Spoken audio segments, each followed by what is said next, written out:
not a good subject for them to deal with. But I mean, roles and restrictions, I mean, like I said, the position taking and the coalition building and no flip-flopping over these issues, that might be interesting things to observe later on. Okay. So let me stop here. Okay. Thank you so much.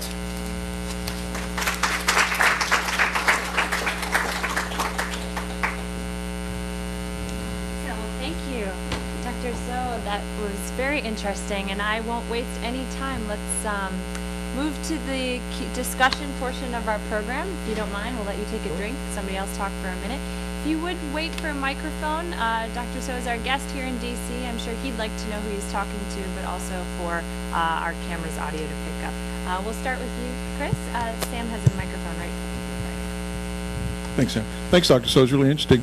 I've been here since actually the late 60s, and in some ways have been sort of a practitioner at the staff level of what everything you're talking about. So if you would indulge me for a couple of minutes, I was taking notes on additional variables or thoughts about some of your variables that I'd be interested in your reaction and the audience as well. The first, right off the top on the co-sponsorships, who is really more important than the numbers of co-sponsors? I mean, as you gently pointed out, I think you're much too polite. We all know why Pete Stark didn't get to be chairman of Ways and Means, and he was a jerk always, and the members know that. So I'm surprised, frankly, he got 20.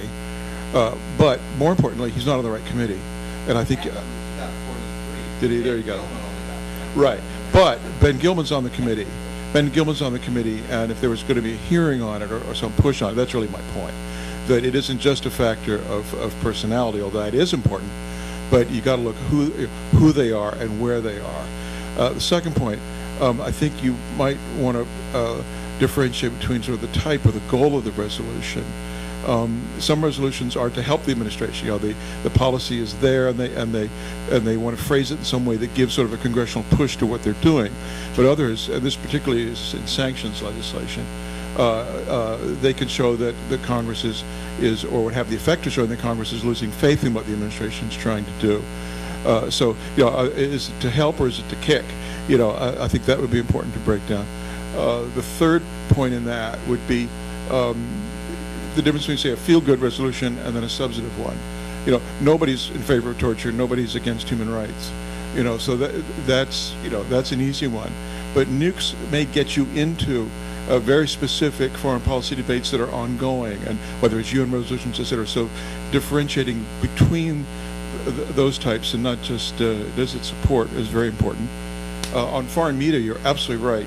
Thank God I make a living correcting foreign media misunderstanding of, oh my God, this resolution is going to end, you know, U.S.-Korea trade relations. Well, not actually, because, you know, or maybe it will. So that's a very important topic. I would urge you to take a look at the disconnect between foreign understanding of all the kinds of things you're talking about. On co-sponsorship lists, look to see if and when leadership, House leadership, really joins. It's fairly rare, but when they do, that really carries weight. Very important factor. And then finally, and thank you for letting me take so much time. Well, a couple points. On the Jewish members, having worked for two from New York, Manhattan, because of Israel, it's very important for you to be on the Foreign Affairs Committee. And because of Israel, particularly these days, it's very important to be on the right side of being tough on nukes in general and proliferation in general because of Iran and North Korea. So I suspect, you know, there's a one-to-one link there that, you know, you could perhaps talk about it in that way. What else? I'd be interested in knowing, finally, if you have done or could do some work on whether the population numbers could somehow be converted into support for Chorus. You know, the trade thing, which is something that all of us in KEI friends, hangers on, and others are really focused on. And speaking as a Democrat, wish we could persuade some of our friends in the White House to get out of the way. No, we are not partisan, and certainly I'm not either. Anyway, thanks for letting me throw all those things out at you, and thanks for a very interesting paper. Thank you. Can you have any further questions? Yeah, no, that's fine. Wow. No. I'm very grateful. I mean, it's first question, who they are is important, of course. I mean, if you look at and how Congress works, especially who's the leading voice, especially on the issue of the foreign affairs. I mean, one thing is like, I mean, there are some respected members of Congress who are, in charge of leading some foreign policy objectives, like John Warner of Virginia and others. And so, of course, it's very important. And that has to do with a strange finding, which the literature has not expected to find out. That is, senior members are more interested in sponsoring and co-sponsoring bills toward North Korea. The literature is saying that only junior members, backbenchers, are interested in co-sponsoring bills and resolutions because they need more opportunities to take positions, to publicize their own positions and telling their constituents back in the district that I have co-sponsored this and this. But the finding is that the senior members were more active in sponsoring bills and resolutions. Well, what else? The foreign media and the miscommunication. Let me give you some anecdotal story.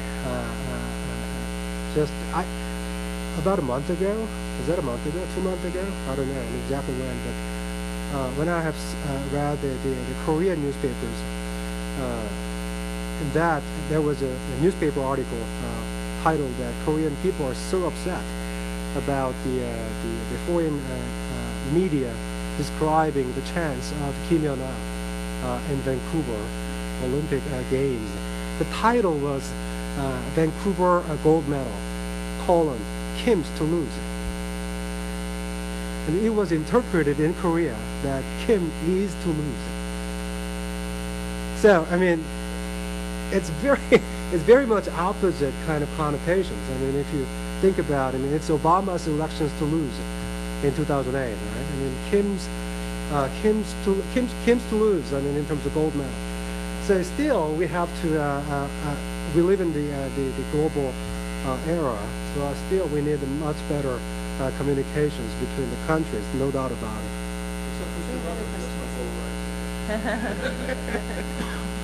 Okay. Sure, please. Ambassador Kim. I thought it was extremely interesting paper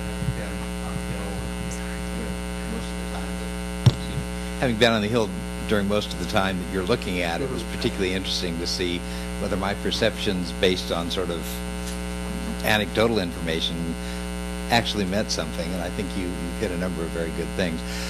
There are a couple of things that I would say. First of all, one of the things that we tend to say with derision, that people act with single-mindedness in terms of re-election.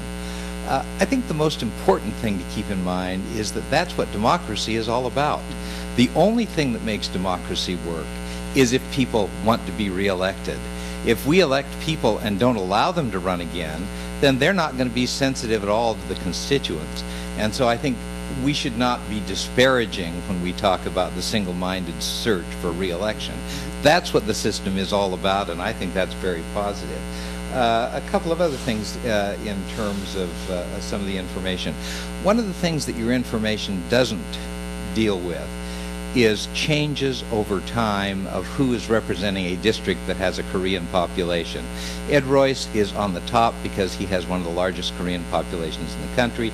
He wants to keep them happy. He does a lot for Korea. The other, for the Koreans. The other person who does that is the adjacent district, which for a while, which recently has been held by Diane Watson. Diane Watson was in the middle because she didn't come in until halfway through your study.